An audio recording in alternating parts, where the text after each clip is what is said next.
Zach Berger. That's Zach Berger. Can confirm that that's Zach Berger. And we're here to talk about Penn State football. Last week, coming off of a 37-21 win over San Diego State, improved to 3-1 on the year. And for as much as Penn State looked like a cohesive team against Rutgers, I think for the most part they probably played their best overall game once again against San Diego State. Things kind of got a little ugly there in the middle when Penn State had to deal with some injuries, but that's sort of to be expected. You can't have your top two running backs go down, have your neither of your starting safeties in the lineup, and be able to necessarily perform at the same level. But I think for the most part, Penn State scores on three straight offensive drives to end the first half. Really goes from having this game be close in the first half to Penn State sort of opening it up a little bit. Obviously, San Diego State early in the third quarter takes an advantage of a muff punt, is able to score and brings that game back to a one-possession game. But the Austin Johnson fumble recovery for 71 yards, I believe it was, sort of sealed the deal from there. So I thought overall it was a pretty good game from Penn State. It wasn't always pretty, but I don't think we're in a position right now to complain about whether the game looks pretty or not. Penn State's winning, and that's really all fans care about at this point. Right. It was as close as they come to playing a complete game so far this season. If it wasn't for the special teams touchdown that they gave up, I'd say, with the defensive score, with the pass game really coming to life for the first time this season, the run game getting established pretty well early before Akeel Lynch and Saquon Barkley both went down. It was, like I said, as close to a complete game as they've come. Not there just yet, but they're certainly making progress, it looks like. Yeah, and you saw more of the downfield passes. Hackenberg is 21 of 35 for 296 yards, 3 touchdowns, no interceptions. They attacked down the field a lot more. Some of that had to do with the fact that the running game was as productive as it was. I think you kind of saw the offense stretch its legs a little bit in the sense that it wasn't so much of what Penn State has done on offense has been to the side or right up the middle or very short, sort of not predictable as much as just not super hard to defend, super explosive. And you saw Penn State in this game sort of go down the field a little bit more.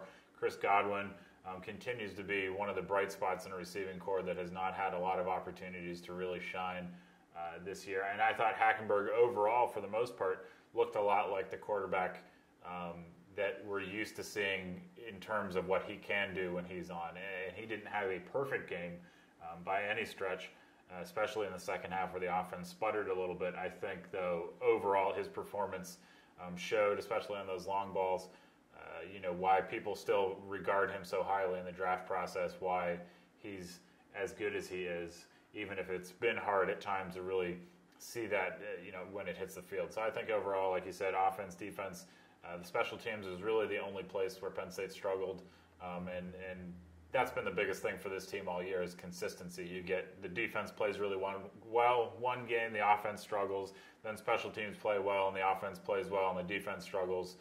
There's always something that's not quite on the same page or not quite up to the level that you feel like it can be.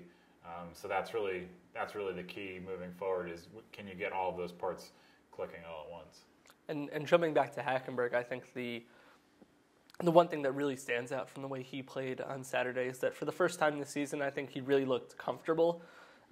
Something we saw a lot of the last couple of weeks was him not making the throws that he should have made, the easy screen passes, him sort of throwing balls that weren't necessarily perfect spirals, or he's overthrowing guys on some of the easier throws. And once he starts hitting those easy throws, I think he sort of finds a rhythm, and that's what it looked like to me during the game on Saturday, especially in the first half when they were really moving the ball downfield well on offense. Yeah, I think he got a little bit of his swagger back to a certain extent. He seemed to not enjoy himself more, but there was a little more of that sort of passionate Hackenberg where he's a little bit more engaged in the game and everything. And I think there's no doubt that for as good as he is and the skills that he brings to the table, when you spend the first 3 or 4 games of the season, really a lot of his time under the Franklin sort of regime, if you will, and that's always such a super serious word to use for coaching staffs, but the time that he's had with Franklin has maybe not always used his best skills to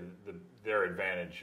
And I think when you see a game where he throws it down the field, is kind of back engaged, really a part of the offense, I think you see him at his best, and really it's a confidence booster. He's a smart kid. This is not the first time he's gotten hit or not played well. But I think, like anybody, when you do well, you feel good about yourself, and I think that's what happened on Saturday.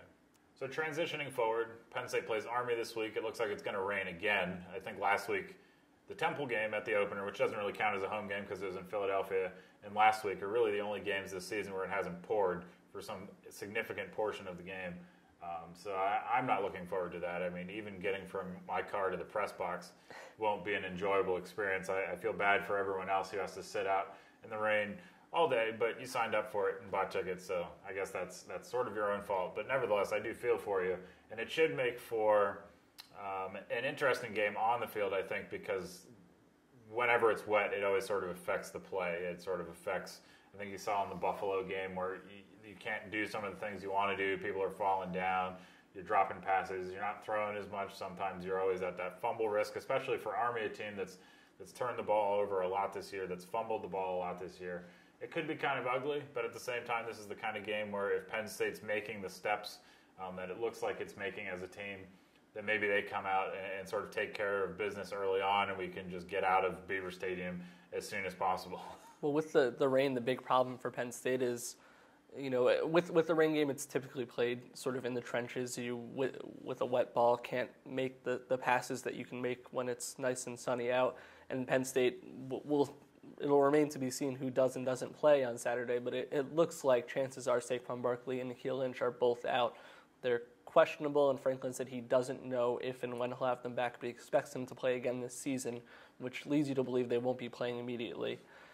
So Penn State, in what should be a run-heavy game, is down to their third and fourth string running back on Saturday. Yeah, and I think that to a certain extent, it's an advantage that these guys got hurt at this point in the season. Sure.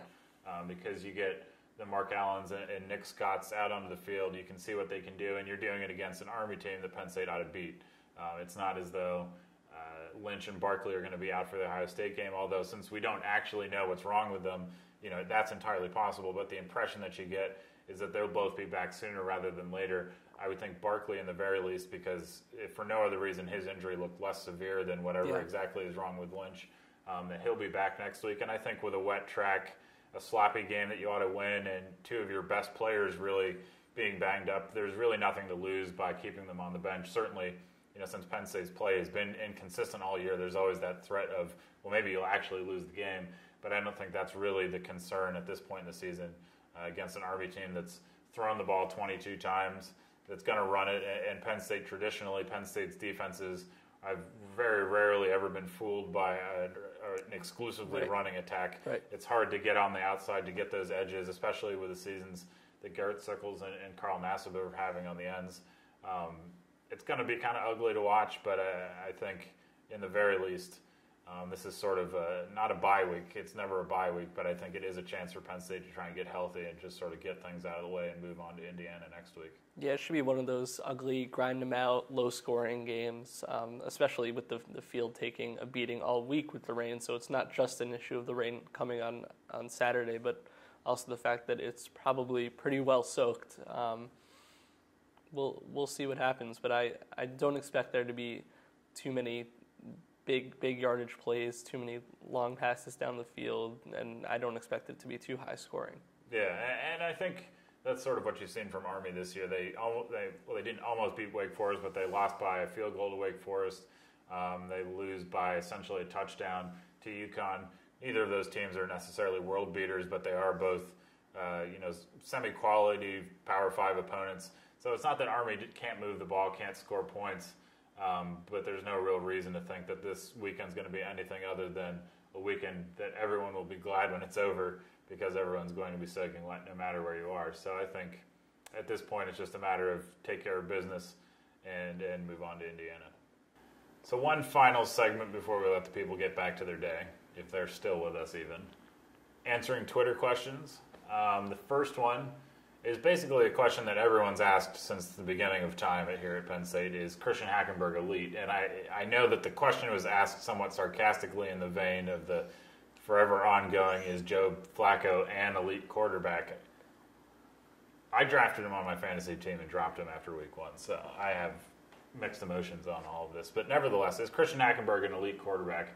I think especially after yesterday's comments by Trent Dilfer where he goes, he's still a top 5 guy. He looks like Troy Aikman. A lot of this, don't worry about what he's doing at Penn State. Worry more about what he can do. And I think there's a lot of truth to that. I mean, I don't think there's any doubt that Hack hasn't always looked great at Penn State. And a lot of those things have had to do with him, and a lot of those things have had to do with the situation that he's in, both schematically and how the offensive line has played, how his receivers have played, and all of that. But I think when you talk to him, he's as smart from a football sense as anyone you're going to meet. I think he's right up there with you don't want to say that he's like Bill O'Brien, but he has that sort of very football directed state of mind. He knows the game inside and out. He knows how to, check out a certain looks for something that's more favorable.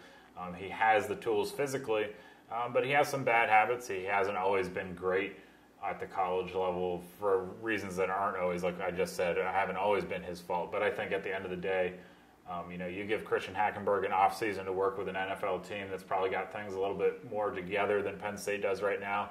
And I think you see him play like people thought he could in college. So is he an elite quarterback?